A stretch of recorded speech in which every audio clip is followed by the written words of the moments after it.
Hi everyone, welcome to Module 2. We're going to be talking about the girl effect this week and what it means to be born female in regions around the world.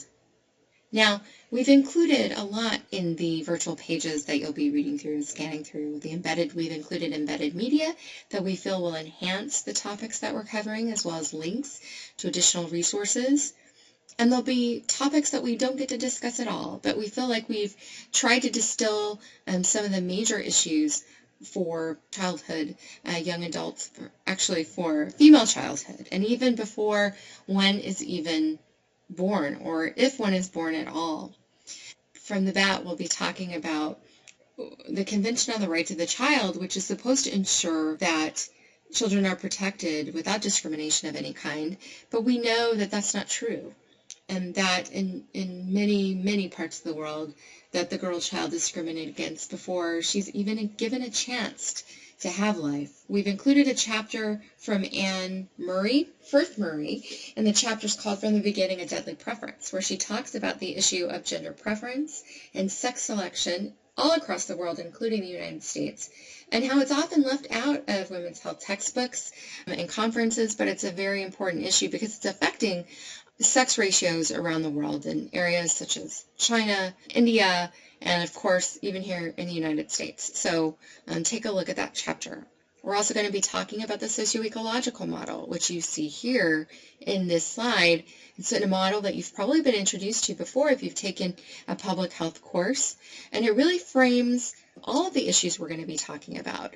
This is a framework that we'll be using as we examine these issues to look at not only the individual, but interpersonal, community, organizational, institutional, and policy, how those all affect women's health and global women's health issues and human rights. In this particular module, we will look at what the socio-ecological factors are that influence sex preference.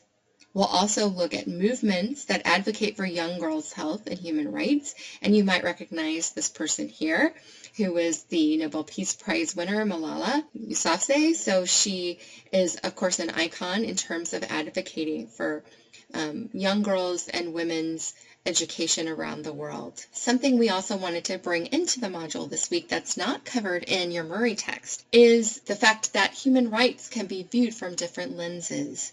So we'll learn about the universalist perspective as well as what it means to have a cultural relativist perspective, so that it's not that we're saying one is right or wrong, but there are different ways of even looking at human rights. If you are a universalist, then you would argue that that's really only one way to look at human rights issues. Beginning of this week, we'll have the opportunity to hear from Dr. Amani Rafayette, who is a professor at Walden University in Global Health. She is a PhD as well as an MD and is a women's health advocate in Egypt. She has covered the topic of female genital mutilation, written about it, researched it, and has presented on this issue. So she'll be joining us to talk about that and provide some insight.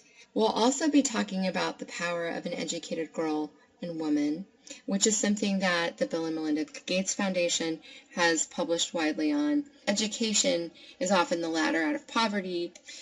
And we'll also hear from, in week 3, I want to make you aware of it now, we'll be hearing from famed author and journalist, as well as professor from the University of Iowa, Dr. Gigi Durham, who wrote the book, The Lolita Effect.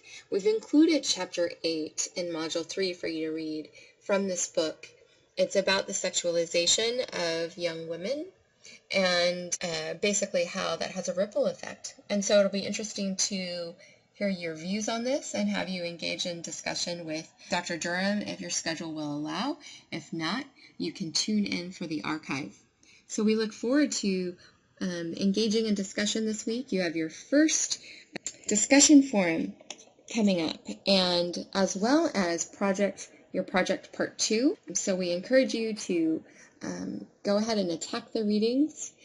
Tune into the webinar if you can, and make sure that you've jumped into the discussion forum, read the scenario, and that you post your initial post by Thursday. Remember, Thursday is your initial post is due, and we ask that you come back into the discussion forum in your discussion forum that you've been assigned to and leave comments to at least 2 of your peers by the close of the discussion, which is on the Monday following your initial post. So Thursday, initial post, jump back into the discussion a couple of times to leave comments to your peers, and make sure you've done so by that Monday following. If you have any questions, feel free to reach out to Dr. Lasker and myself, and we'll see you in the class.